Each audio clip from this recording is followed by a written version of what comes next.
Yuna pressed her hand against the cold window of the space station and stared at Earth below. The blue planet looked so peaceful from up here. She took a deep breath and turned around. Today was the day. After 15 years of studying alien languages from radio signals, after countless nights learning their writing systems and cultural patterns, she would finally meet them face to face. The diplomatic station, called Harmony's Gate, floated in orbit like a giant metal flower. Humans had built it in just 2 years when the aliens agreed to meet. Now Yuna stood in the main conference hall, waiting. Her assistant Hana stood beside her, nervously checking their translation devices for the 100th time. "They'll be here in 5 minutes," Hana whispered. "Are you ready?" Yuna smiled. "I've been ready for this my whole life." The doors opened with a soft hiss. The first alien stepped through, and Yuna's heart jumped. The creature looked like a huge insect, standing on 4 legs with 2 upper limbs that ended in delicate fingers. But the most amazing thing was its shell. Colors rippled across its body in waves of purple, blue, and green. "Ambassador Krell of the Vantir people," a computer voice announced. Yuna had studied this. The Vantir spoke through color changes on their bodies. She watched the patterns carefully and then responded using her own translation device, which projected colored lights in reply. The message was simple. "Welcome. We are honored by your presence." The colors on Krell's shell shifted to warm yellows and oranges. Pleasure and relief. Yuna had gotten it right. More aliens entered. The Quellan looked like large amphibians with smooth, wet skin and huge eyes. They spoke in low sounds that made the air vibrate. Yuna felt the words in her chest before she heard them with her ears. For 3 hours, Yuna worked as the bridge between worlds. She translated words, yes, but also meanings and feelings. When a Vantir delegate made what seemed like a joke, Yuna explained the human concept of humor. When a Quellan asked about human families, she described the bonds between parents and children in ways they could understand. Her brother Day watched from the observation deck above. He was a military man sent by Earth's government to observe and protect. But as he watched his sister work, he felt proud. She was doing something he never could. She was teaching aliens that humans were more than warriors. The real test came during the cultural exchange dinner. The aliens didn't eat like humans, but they understood the concept of sharing food as a sign of friendship. Tables had been set with dishes from Earth and special foods the aliens had brought from their worlds. Yuna sat between Ambassador Krell and an elderly Quellan called Elder Vess. They discussed art and music. The aliens seemed fascinated by human creativity, but also confused by some aspects. "Your entertainment shows violence as recreation," Envoy Thum said slowly. The Quellan's words vibrated through the room. "We do not understand. Why do you pretend to fight for fun?" Yuna thought carefully before answering. "For humans, stories about conflict help us understand ourselves. We use fiction to explore our feelings and fears. Most humans never fight in real life." "But the capacity exists," Elder Vess said quietly. It wasn't a question. Before Yuna could respond, Hana reached for a glass of water. Her hand slipped. The glass fell. Without thinking, Yuna's hand shot out and caught it before it hit the table. The whole thing took less than a second. The room went completely silent. Every alien had frozen. Their colors shifted to dark blues and grays. Fear. Yuna looked at the glass in her hand and slowly set it down on the table. "I apologize," she said softly. "I didn't mean to startle anyone." Ambassador Krell's colors gradually returned to normal. "You move very quickly." "Oh," Yuna said, realizing what had happened. "Yes, I suppose I do. It's just a reflex. I saw something falling and caught it automatically." The dinner continued. But something had changed. The aliens seemed more careful now. They watched Yuna's hands when she moved. They leaned slightly away from her. It was subtle, but Yuna noticed everything. Later that night, Yuna sat in her quarters and reviewed the day's recordings. She watched herself catch the glass again and again. Her movement looked normal to her eyes, but when she slowed down the video, she understood. To the aliens, she must have moved like lightning. One moment, her hand was resting on the table. The next moment, it held the glass. They probably barely saw the movement between. Hana came to visit before bed. "The first day went well, don't you think?" "Yes," Yuna said. But she kept thinking about that moment of silence, that shift in the aliens' colors from friendship to fear. "What's wrong?" Hana asked. "I'm not sure," Yuna admitted. "Something about the way they looked at me after I caught the glass. Like they suddenly remembered something they had been trying to forget. You saved the glass from breaking. That's a good thing." "Maybe," Yuna said. She looked out her window at the stars. Somewhere out there, the aliens had entire civilizations. They had built impossible technology. They had traveled between stars. They had invited humanity to join them. But tonight, they had been afraid of a woman catching a glass. Yuna pulled up the files on consortium species biology. She had studied their languages, but not their physical abilities. Now she started reading. Vantier reaction time, 0.8 seconds. Quellen reaction time, 1.2 seconds. She looked up human reaction time, 0.25 seconds. Humans were 3 to 4 times faster than the aliens. Yuna sat back in her chair and stared at the numbers. A cold feeling settled in her stomach. She was a translator. Her job was to build bridges between species. But what if the biggest gap between humans and aliens wasn't language at all? What if it was something much more basic? What if the real problem was that humans and aliens lived in different speeds of time itself? Tomorrow she would ask questions. Tomorrow she would dig deeper. But tonight, she watched her own hand in the video, moving faster than alien eyes could easily follow, and she wondered what else about being human might terrify the new friends she was trying to make. Yuna spent the next 3 days digging through every file she could find about the Galactic Consortium. She barely slept. The more she learned, the more worried she became. Dr. Minji came to her office on the 4th day. The xenobiologist looked tired but excited. She dropped a thick folder on Yuna's desk. "You need to see this," Minji said. "I've been comparing human biology with all 63 species in the consortium. Yuna, we're different in ways I never imagined." They spread charts and graphs across the desk. Minji pointed to one showing reaction speeds. "We already knew we were faster," Yuna said. "It's not just speed," Minji explained. "Look at this. Muscle density, bone strength, healing rates. Humans are stronger, tougher, and we recover from injuries much faster than any of them." "Why?" "Evolution," Minji said simply. "Every species in the consortium evolved from prey animals or peaceful plant eaters. Look at the Vantier. Their ancestors ate nectar from flowers. The Quellen? They filtered tiny organisms from water. None of them ever hunted. None of them ever needed to chase down food or fight predators." Yuna felt her stomach sink. "But humans evolved as hunters," Minji finished. "Persistence predators. We chased animals until they collapsed from exhaustion. We learned to throw spears with deadly accuracy. We worked in teams to take down creatures much bigger than us. Every part of our body is designed for hunting." Yuna stared at her own hands. Hands that could grip tools and weapons. Hands fast enough to catch falling objects before alien eyes could track the movement. "There's more," Minji said quietly. "I got access to consortium historical records. Yuna, they've been watching us. They've been monitoring Earth's broadcasts for 20 years.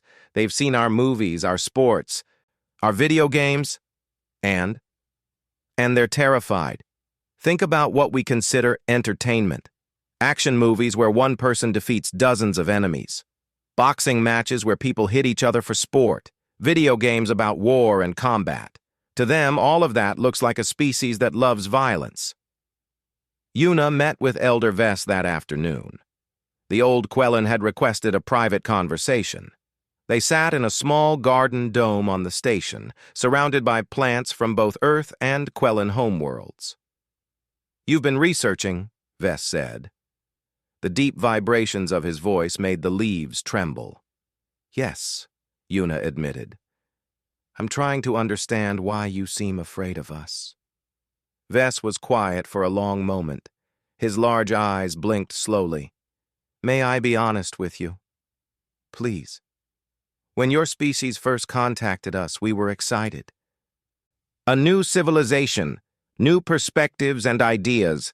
But then we studied you. We watched your history. We saw your wars, your weapons, your casual violence. Do you know how many wars the Consortium has fought in the last 1,000 years? How many? 0, Vess said. We do not fight. We cannot imagine fighting. When we have disagreements, we talk until we find solutions. The idea of deliberately hurting another being is so foreign to us that we don't even have words for many of your military terms. But we've changed, Una said. Humans have grown. We haven't had a major war in 50 years. We're trying to be better. I believe you, Vess said gently, but belief and instinct are different things. Let me ask you something.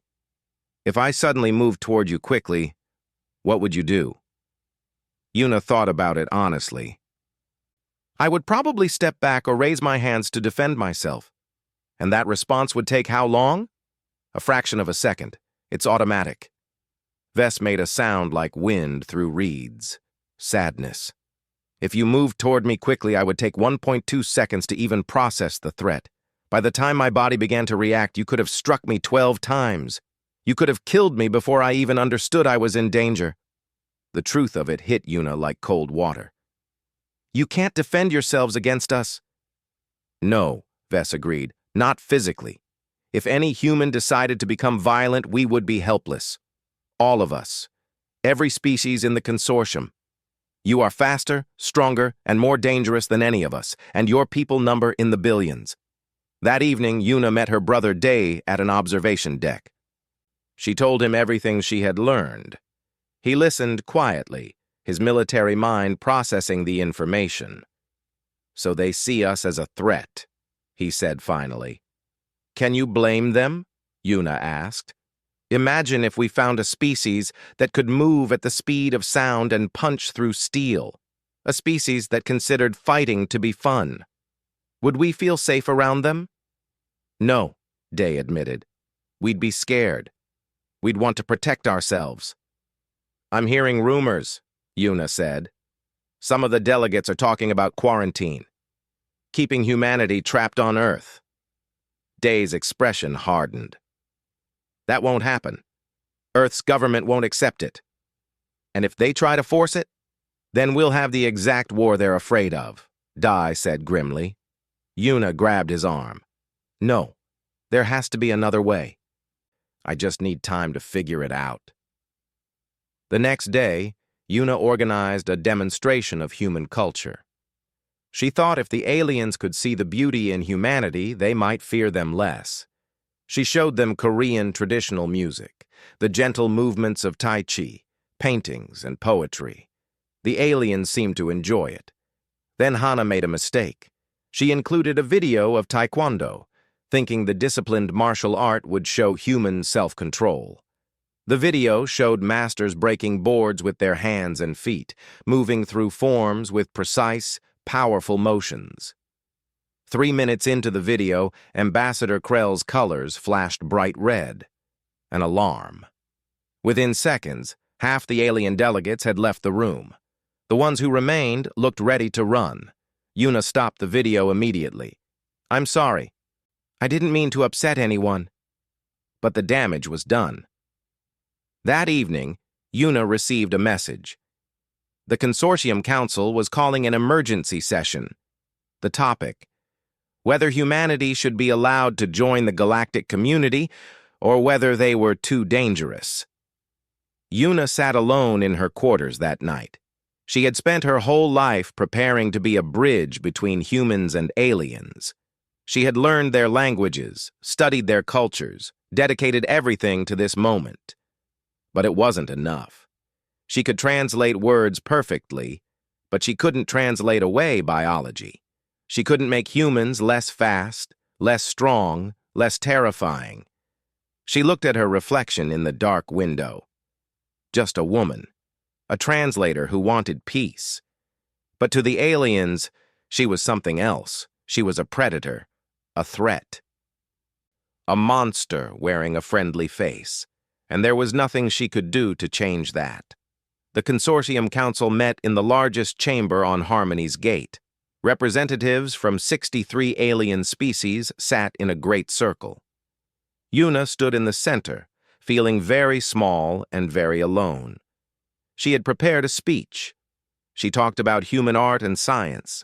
She explained how humans had overcome their violent past through education and culture. She showed statistics about crime reduction and peace treaties. She spoke from her heart about humanity's desire to join the galactic family. The aliens listened politely. Some of them even seemed moved by her words. But Yuna could see the fear in their colors and postures. Words alone wouldn't be enough. Then Commander Nix arrived. The Vantier military officer strode into the chamber with confidence. His shell displayed deep reds and blacks, anger and determination. Behind him came a group of supporters calling themselves the Preservation Front. "Honored Council," Nix's colors flashed. "I come with evidence that humanity cannot be trusted." He activated a holographic display. Images filled the air above the council floor. Human soldiers in combat, boxing matches where fighters bloodied each other, football players colliding with brutal force, video game footage showing realistic warfare, news reports of violence and crime. "This is their entertainment," Nix declared. "They celebrate violence. They train their children in combat sports. They create technology whose only purpose is to kill more efficiently." Yuna tried to counter. "Those are just small parts of our culture. Most humans never hurt anyone. We have laws against violence. We punish people who break those laws." "But the capacity remains," Nix said. His colors pulsed with each word. "You cannot deny your nature. You are predators. Every human is a weapon waiting to be used," the council murmured. Colors shifted throughout the room, fear spreading like ripples in water. Elder Vest spoke up. "The human makes fair points. They have tried to grow beyond their violent origins." "Tried," Nix said sharply. "But can they ever truly succeed? Can a predator change its fundamental nature?" The debate continued for hours. Yuna felt her hope fading. No matter what she said, Nix had an answer. He twisted every positive example into something dark. He made humanity sound like monsters. Finally, the council called for a vote. The question was simple. Should humanity be confined to Earth, isolated from the rest of the galaxy? Before the vote could begin, alarms screamed throughout the station.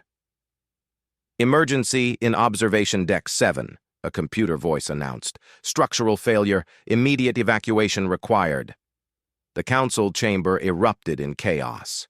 Aliens moved toward exits, but their movement seemed slow to Yuna's eyes. She ran toward the observation deck, her human legs carrying her faster than any alien could move. Day appeared beside her, matching her pace. "What happened?" "I don't know," Yuna said. "But people might be hurt." They reached the observation deck in less than a minute. The scene was bad. A maintenance accident had damaged the support structure above the deck. Large pieces of metal and debris hung loose, groaning under stress. Below, a group of delegates had been enjoying the view of Earth. Now they stood frozen, looking up at the destruction about to fall on them. Yuna saw it all in a fraction of a second. Her brain calculated angles and trajectories automatically. A large beam was falling. It would hit 3 aliens in approximately 4 seconds. They had no time to move. Even if they started running now, their slower bodies wouldn't get them to safety. She didn't think. She just acted. Yuna sprinted forward. To her, time seemed to slow down. She could see the dust particles in the air. She could track each piece of falling debris. Her mind mapped the entire deck, finding the safe zones and danger zones. She reached the first alien, a Quellan diplomat, in less than a second. She grabbed him and pulled him aside, using her strength to move his heavy body. The second alien, a Vantir, stood directly under the falling beam.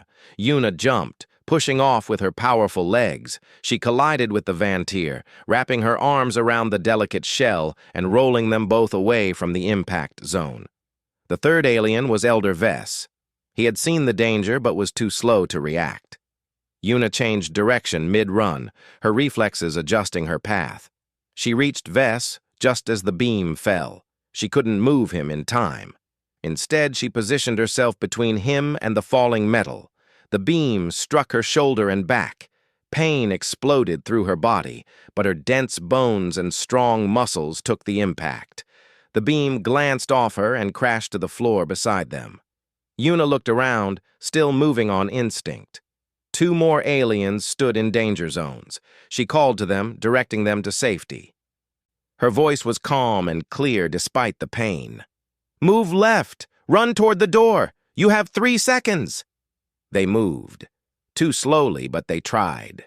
Yuna ran to each one, physically guiding them away from falling debris. She placed her own body as a shield when necessary. She calculated, reacted, and protected. 4.7 seconds after she entered the deck, it was over. The debris finished falling. The danger passed. 7 aliens stood safely against the wall. Yuna stood in the center of the destruction, breathing hard, her shoulder bleeding where the beam had cut her. Every alien in the room stared at her. Their colors showed pure shock, horror, awe. Yuna realized what she had done. She had moved like lightning in front of them. She had physically grabbed and moved aliens without asking permission. She had thrown herself into danger that would have killed them but barely injured her. She had demonstrated every terrifying advantage that humans possessed. Commander Nix arrived with station security. He took one look at the scene and his colors went completely white. Disbelief. "She moved so fast," a Vantir witness whispered. "I couldn't even see her. One moment she was at the door, the next she was everywhere at once." "She grabbed me," the Quellan said, his voice vibrating with shock. "She picked me up like I weighed nothing and just moved me." Elder Vess stepped forward. His colors were gray and blue, gratitude mixed with fear. "She saved our lives. The beam would have killed us." "Yes," Nick said slowly. "She saved you. But look what she's capable of. Look what any human could do if they chose violence instead of rescue." Within an hour, video of the incident spread across the entire consortium. Humans watching from Earth saw a heroic rescue. Yuna saving innocent beings from disaster. But aliens saw something different. They saw a predator moving at impossible speeds. They saw strength that could crush their bodies. They saw tactical thinking that could predict and counter every move they made. The Consortium Council reconvened that evening. Yuna wasn't allowed to attend. Instead, she sat in the medical bay getting her shoulder treated. The cut was already healing. Human bodies repaired themselves faster than alien doctors expected. Even that frightened them. Hana brought her the news. She was crying. "They voted," Hana said. "They're going to quarantine Earth. No human will be allowed to leave the solar system. They're calling it protective isolation." "Protecting themselves from us," Yuna said quietly. "You saved them," Hana said angrily. "You risked your life for them, and this is how they repay you?" "They're afraid," Yuna said, "and I just proved they have every reason to be." That night, Yuna received an official designation from the consortium.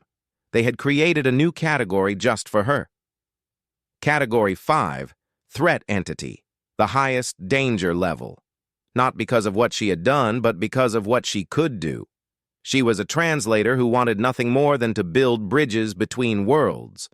But to the galaxy, she was now a foe, a monster, a nightmare in human skin, and she had no idea how to fix it.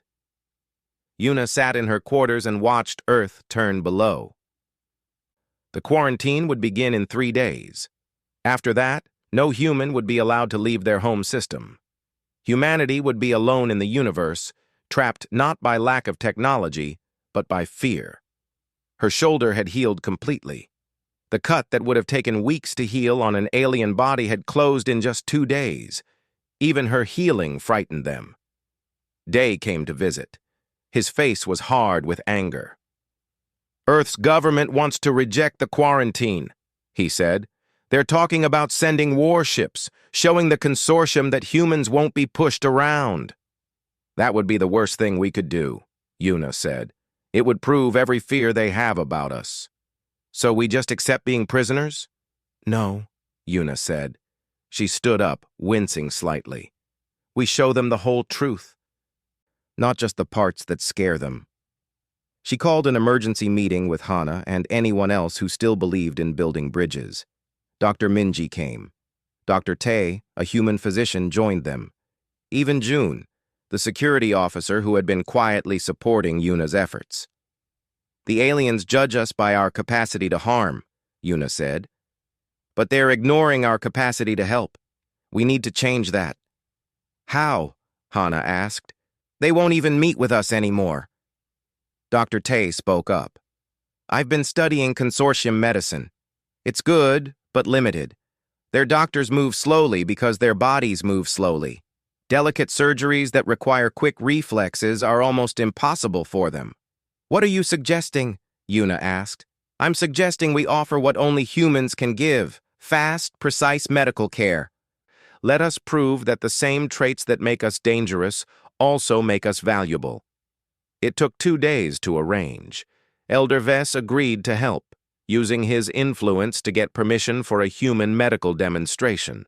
The consortium was suspicious, but they were also curious.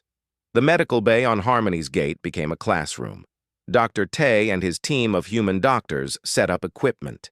They invited alien medical professionals to observe. The first patient was a Vantir with a damaged wing case. The injury was minor, but required delicate work to repair. A Vantir surgeon would need 3 hours to complete the surgery, moving slowly to avoid mistakes. Dr. Tae completed it in 45 minutes. His human hands moved with precise control. He explained each step to the watching aliens. They saw his speed, yes, but also his care. Every movement was controlled. Every action was gentle. "The same reflexes that help us fight also help us heal," Tae explained. "We can react quickly to problems during surgery. We can make tiny adjustments in fractions of a second." The alien doctors exchanged uncertain looks. Their colors shifted between curiosity and lingering fear. Then the real test came. A Quellan child had been sick for months. A tumor grew near the child's brain. Quellan doctors said the surgery was too dangerous. Their hands were too slow, too clumsy for such delicate work. The child was dying. The parents agreed to let human doctors try. Yuna watched from the observation room as Dr. Tae and his team worked.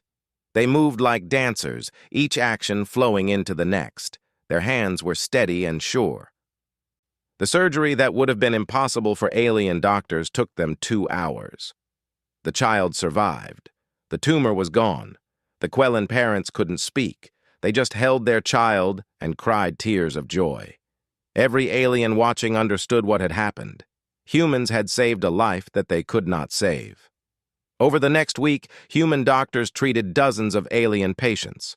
They performed surgeries that were too complex for consortium medicine. They used their quick reflexes to handle emergencies. They showed that human speed could preserve life just as easily as it could end it. Yuna participated too. She used her translator skills to help patients communicate with human doctors. But she also helped directly. When an elderly volunteer stumbled, her fast reflexes caught him before he fell. She steadied him gently. supporting his weight until he regained balance. The old Vantier looked up at her, his colors shifting to warm gold. Gratitude without fear. "Thank you," he said simply. It was the first time an alien had thanked her for her speed instead of fearing it, but not everyone was convinced. Commander Nix called for a council meeting.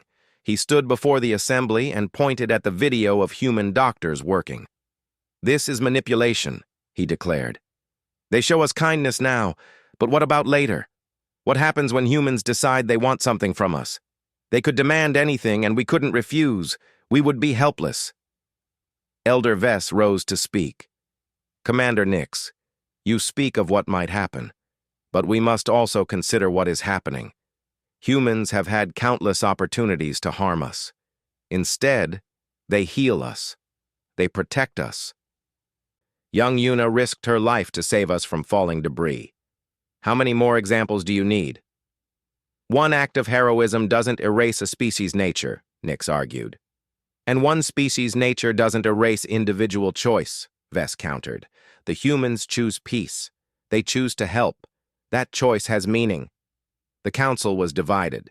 Some agreed with Vess. Others sided with Nix. The debate grew heated. Then Hana made a discovery. She had been studying consortium history and literature, learning about alien cultures the way Yuna had taught her. Late one night, she found something hidden in the oldest Quellan records. She brought it to Yuna immediately. "Look at this," Hana said, projecting old texts onto the wall. "These are stories from before the Quellan joined the consortium. Stories from thousands of years ago." Yuna read the translations. Her eyes widened. The stories spoke of wars, of conflicts between Quellan nations, of weapons and soldiers and battles. "They had violence in their past, too," Yuna whispered. "Every species did," Hana said. "I found similar records for the Vantier, for the others. They all had violent periods in their history. They just evolved past it so long ago that they forgot. Or they chose to forget." Yuna felt hope rise in her chest for the first time in weeks. "This changes everything." The next day, she requested one final chance to address the Consortium Council. She brought the historical records with her. When she stood in the center of the great chamber, she held her head high. "You judge humanity harshly for our violent past," she said. "You fear us because we are capable of harm. But I've discovered something. You were once capable of harm too." She displayed the ancient records. Shock rippled through the council. Colors flashed in confusion and disbelief. "These are lies," Nix said, but his colors betrayed uncertainty. "They're your own histories," Yuna said gently. "Every civilization struggles with violence when they're young. But you grew past it. You learned to choose peace over conflict. That's exactly what humanity is doing now. We're not asking you to ignore our capability for violence. We're asking you to see that we're choosing not to use it." Elder Vess spoke into the silence. "She is right. I remember these old stories from my childhood. We don't speak of them because we are ashamed. But perhaps we should remember. We should remember that peace is a choice, not an absence of capability." The council murmured. The debate began again, but this time it felt different. The tone had shifted. Fear was being replaced by understanding, slowly but surely. Yuna left the chamber, not knowing what they would decide, but she had given them everything she had. The truth about humanity, the truth about themselves. Now she could only wait and hope. The Consortium Council gathered for the final vote. Yuna stood in the center of the chamber once again, but this time she wasn't alone. Dr. Tay stood beside her. So did Hana, June, and Minji. They had all worked to show humanity's better nature. Now they would learn if it had been enough. Commander Nix spoke first. His colors were calmer than before, less angry red and more thoughtful purple. "I have spent weeks fearing humanity," he said. "I still fear them, if I'm honest. Their speed, their strength, their capacity for violence. But I have also watched them carefully. I have seen their doctors work with gentle precision. I have seen them risk themselves to protect us. I have seen them choose kindness again and again, even when we treated them with suspicion." He paused, his colors shifting. The human translator is right. We judge them for capabilities we ourselves once possessed. Perhaps that makes us hypocrites. Or perhaps it makes us qualified to judge whether they can truly change. The council chamber filled with murmurs. Aliens spoke to each other in dozens of languages, colors flashing, sounds vibrating through the air. Elder Vess raised one webbed hand for silence. "I wish to speak." The chamber quieted. Vess was old and respected. Everyone listened when he spoke. "I have lived a long time," Vess said, his words vibrating through the floor. "I have seen many things. I have seen species join the consortium and flourish. I have seen cooperation achieve wonders, but I have also seen us grow comfortable, safe, unchallenged." He turned to face Yuna directly. "Humanity frightens us because they remind us of what we used to be. They show us that peace is not the absence of strength, but the choice not to use it wrongly. They are young and rough and sometimes careless, but they are also brave and creative and capable of great compassion." "Are you suggesting we accept them?" another council member asked. "I am suggesting we remember our own journey," Vess replied.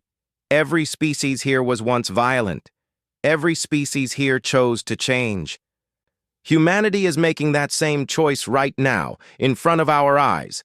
If we reject them, if we imprison them on their world, we don't stop their violence. We cause it. We teach them that the galaxy fears them. What do you think happens then?" The truth of his words settled over the chamber like a heavy blanket. June stepped forward.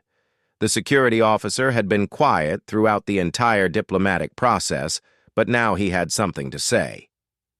"I'm a soldier," he said simply. "I've trained my whole life to fight.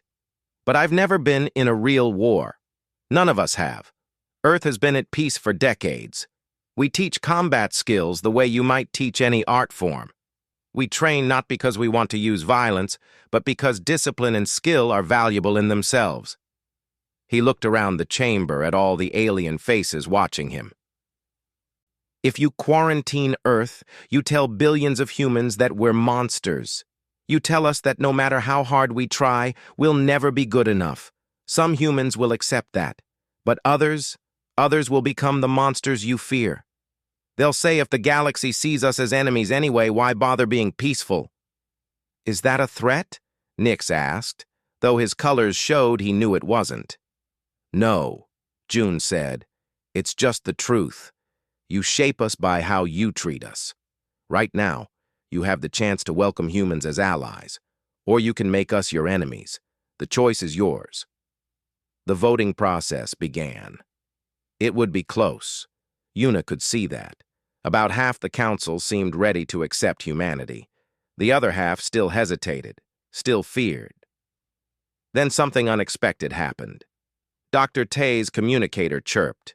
He listened for a moment, his face going pale. "There's an emergency," he said. "A civilian transport ship is in distress near a radiation field. Life support is failing. They have maybe 30 minutes. "How many aboard?" Elder Vess asked. 43 passengers, all consortium citizens. Vantir and Quellen families." The council erupted in alarm. Their colors flashed panic. The consortium had rescue ships, but the nearest one was 2 hours away. Too slow. Everyone knew it. Those families would die. Yuna looked at Day. Her brother understood immediately. "Harmony's Gate has emergency shuttles," Day said. "Human-designed. Fast." "I can pilot one," June said. "I'll go too," Yuna added. "You'll need someone to help coordinate the rescue." Commander Nix's colors flashed warning red. This could be a trick. A way to prove human superiority. Or it could be people dying who need help, Yuna said simply. "You can debate our worthiness later. Right now, we're wasting time." Elder Vess made a decision. Go! Save them! Yuna and June ran to the hangar. Their human legs carried them faster than any alien could match. They reached the shuttle in under a minute, already planning the rescue. The small ship launched immediately. June pushed the engines hard, flying at speeds that would have terrified alien pilots. Yuna strapped in and monitored the distressed transport. Life support critical, she read from the display. We have maybe 20 minutes now. We'll make it, June said. His hands moved across the controls with practiced speed. They reached the transport in 12 minutes. The ship was venting atmosphere. Through the windows, Yuna could see frightened alien faces pressed against the glass. I'm going to dock, June said. The transport is damaged. This will be rough. He wasn't lying. The docking procedure that should have been smooth and gentle turned into a violent collision. But June's quick reflexes compensated. He matched the tumbling transport's rotation, aligned the airlocks, and sealed the connection in under 30 seconds. Yuna opened the hatch. Aliens poured through, gasping and panicking. She moved among them calmly, checking each one for injuries. Her fast eyes spotted a Quellan child struggling to breathe. She grabbed a medical kit and administered oxygen in seconds. Everyone's through, June called, sealing hatches. They disengaged from the dying transport and turned back toward Harmony's gate. The shuttle was crowded with 43 frightened aliens and 2 humans. Yuna moved through the crowd, offering comfort and checking for injuries. A young Vantier child clung to her, too scared to let go. His colors pulsed with fear. Yuna held him gently, making soothing sounds. The child's parent watched nervously at first, then relaxed as they saw how carefully Yuna handled their offspring. When they docked at Harmony's gate, medical teams were waiting. The rescued aliens were taken for examination. All would survive. Not a single life lost. The Consortium Council had watched everything. Yuna and June returned to the chamber still wearing their flight suits. They had moved too fast to change. Elder Vess spoke first. You risked your lives for strangers, for people who have treated you with suspicion and fear. They needed help, Yuna said simply. That's all that mattered. The voting resumed, but something had changed. Yuna could see it in the colors around the room. The fear was still there, but it was balanced now by something else. Respect, trust, hope. When the final count came in, humanity had been accepted into the Galactic Consortium. The vote wasn't unanimous. Nearly 40% still voted for quarantine. But the majority had chosen to take a chance on humanity. There were conditions, of course. Humans would be monitored. They would need to follow strict protocols. Any act of violence would result in immediate expulsion. But they would be free to travel, to trade, to learn and share with alien civilizations. Yuna was offered a permanent position as ambassador. A new title was created for her, the Gentle Predator. It acknowledged both what she was and what she chose to be. 5 years later, Yuna stood in the same observation deck where she had once saved alien lives. The station had been repaired and expanded. Now it served as a true meeting place between species. Day joined her at the window. He had retired from the military and now taught alien security forces about human tactics and strategies, not to make them better fighters, but to help them understand human thinking. Do you ever regret it? He asked. All those years of work, being feared even when you're trying to help? Yuna smiled. Every day someone reminds me that I'm dangerous. But every day I also get to prove that dangerous doesn't mean evil. I was a translator. I still am. I just translate what it means to be human in a universe that never knew creatures like us. An alarm sounded. Not a panic alarm this time. Just an alert, a ship in distress requesting assistance. Without hesitation, Yuna headed for the hangar. Dai followed. By the time they arrived, June and Tae were already suiting up. Hana was coordinating with the distressed ship. They launched within minutes. Fast, efficient, practiced. They reached the ship and brought everyone to safety. Another routine rescue, one of dozens they had performed. When they returned, a group of young Vantier were waiting. They had been watching. Their colors showed awe and admiration instead of fear. "Will you teach us," one asked Yuna, "to move like you, to think like you?" "We're not fast like humans," another added. "But maybe we can learn to be brave like humans." Yuna looked at these young aliens who saw humans not as monsters, but as heroes. She thought about all the humans working throughout the consortium now, doctors and rescue workers and explorers, people using their strength and speed to protect and help. "I'll teach you," she said, "not how to move like humans, but how to choose kindness even when you're capable of harm. That's the real lesson." The galaxy had learned something important. The most dangerous predator wasn't the one with the sharpest teeth or the fastest reflexes. It was the one who knew how to use those gifts wisely. And humanity, for all their rough edges and violent history, had made their choice. They chose to protect instead of hunt, to heal instead of harm, to be gentle instead of vicious. It wasn't always easy.